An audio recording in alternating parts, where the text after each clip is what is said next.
On surface, I don't hesitate from your question because there are very few players that are non-starters for me, right? Very few players are untradeable. I'm not trading Penei Sewell. I'm not trading my quarterback. I'm not, you know what I mean? Those players are untouchable. Right. Like, I'm not trading Aiden Hutchinson. When you get down to it, you have to look a little bit ahead, which is, am I going to pay Brian Branch? Jack Campbell's another guy. You can say it's Jack Campbell's defense, but if the Bengals called, and mind you, the Bengals got rid of Jermaine Pratt, their team captain, and a linebacker. They have a need at linebacker. If they called and asked for Jack Campbell in a 1, it's not supposed to be an easy decision based on you're acquiring an all-pro guy who led the league in sacks last year player. And you do have to pay him and pay him real money. Now, that doesn't bother me, and where there's a will, there's a way.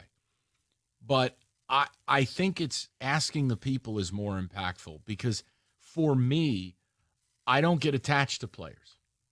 Players are commodities to me. You don't get attached to it. There's nothing emotional there for me. I don't wear the jersey. I don't worship them. You don't want to know most of the players in pro sports. You'd be very disappointed at the reality. So for me, they're nothing more than commodities. They're production quotients. And I'm willing to trade. I'd trade my mother for a Super Bowl. So I'm not the person to talk to. Talking to the listener, they're going to have more of an emotional attachment. Right. For me, it's a no-brainer because ultimately there is nothing that Brian Branch will do that would remotely compare. There is nothing that the 26th pick in the draft will do that will remotely compare to the down-in, play-in, play-out effect of reinvesting in Aiden Hutchinson with Trey Hendrickson would have. I would argue to you, the only comparison for this, I have two. If you want a historical one, I'll offer you the Broncos with the Defwoo line that was DeMarcus Ware and Von Miller in his prime.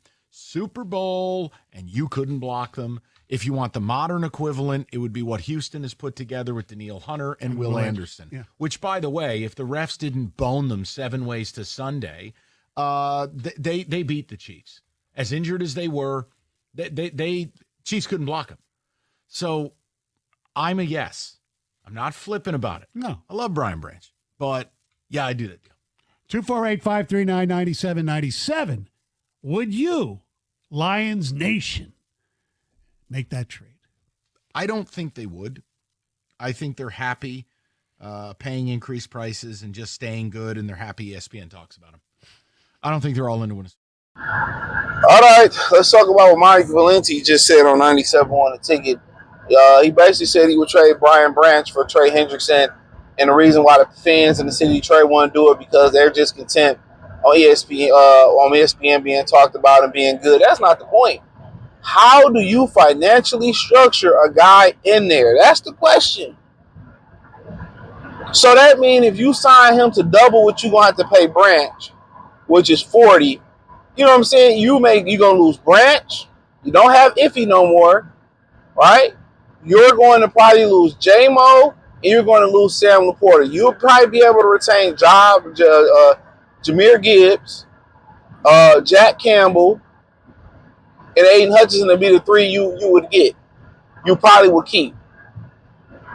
So is Trey Hendrickson worth losing J-Mo, losing Branch, losing Sam Laporta? You got to actually, and maybe they lose some of them guys anyway. Is he worth it? Is he worth it? Now, this wouldn't even be a topic, and check out the Detroit Lions Talk playlist. This really wouldn't even be a topic had he just drafted the Mike Green guy. He drafted a prominent pass rusher. They said the kid from Boise State may not require surgery. It may heal on his own. But honestly, this wouldn't even be a conversation. This wouldn't even be a conversation, right? This wouldn't even be a conversation had he found the pass rusher. Had he got somebody in free agency, a prominent Josh Sweat, somebody like that. This wouldn't even be a question. But obviously, I would like the idea of doing it. Would you do it for a rental? 3 years, you're probably looking at $35 million minimum. 3 years with about 105, mostly guaranteed. You know, you probably could restructure and keep some guys, or finesse the cap. But basically, they're like, you know, basically Valenti say they should go all in. Be like the Broncos with Von Miller and DeMarcus Lawrence. And honestly, I don't really disagree with him or agree with him. I would understand if they did it. But like I said with Brian Branch, you know, identity guy, play a lot of different positions, but you giving a guy up like Branch for a guy that may not stay. You know what I'm saying? Like, if you get a contract done, okay, but you really gonna overpay for Trey Hendrickson, a player and a draft pick? Like, they lucky to get a 4th or 5th. And when you invest those marbles into that guy, he got to deliver. It may not be a situation where he was in Cincinnati, he was only good in Cincinnati, which usually for pass rushers, that don't really be the case. You know? But I get where he's coming from, and, you know, me personally, I'm not giving up a player. I'll give up a mid-round pick. You know, or he just played a year out and I'll see you next season. See you in free agency. See you at the trade deadline when the price drop. You know, but they do need that extra unfair pass rusher. That is true. You know, they do with the roof from Boise State going down. So yeah, if they did it, I would wholeheartedly understand. But I don't think at this point, last year of his contract, you got to pay him a bunch of money. 30 years old, he's worth Brian Branch, and they talking about a number first round. You out your rabbit ass mind. You out your rabbit ass mind. And if you don't win it, then what?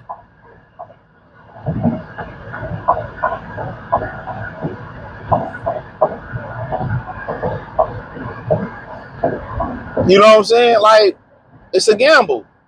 And that's why it was imperative for them to draft James Pierce. Because this wouldn't be a conversation if you had a James Pierce. This wouldn't be a conversation if you got a Josh Sweat. It wouldn't have been a conversation. Now it becomes a conversation.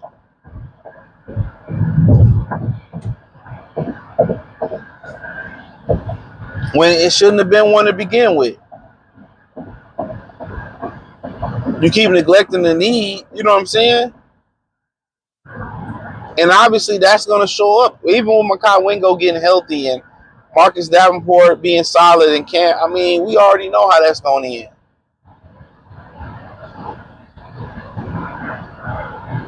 We know. And behind Davenport and Aiden Hutchinson, you ain't got much. Josh Pascal can't get a sack to save his fucking life. So yes, they need to go do something. You know what I'm saying? They need a Clowney or Judon is gone or Zadarius Smith. They need both of them. So are they waiting for somebody to get cut? You know what I'm saying? Are they waiting? You know, at the end of the day, it make a lot of sense for them to pull the trigger. You know, they said, what about Jack Campbell? I mean, you still got Alexander Zoney. So, yeah, I mean, that can work. You know, it'll hurt, but, you know, usually that third year is when the linebacker is going to shine.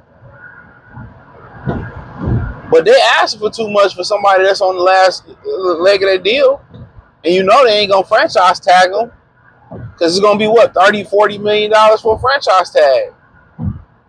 So he's going to be free next year. So why, you know, but, you know, this is my opinion on it. But, hey, thumbs up the video, share the video, subscribe to the channel. The subscribe button is the bell icon button. Hit all notifications, increase your chance, get notifications. We go live or drop video. Financially, you want to support the channel. Cash App, $, CJ Good 313, Venmo, CJ Good 313. PayPal link in the description. Appreciate the love and support. Check out the Trey Line Star playlist. Let me know what you girls and guys think in the comment section. Peace.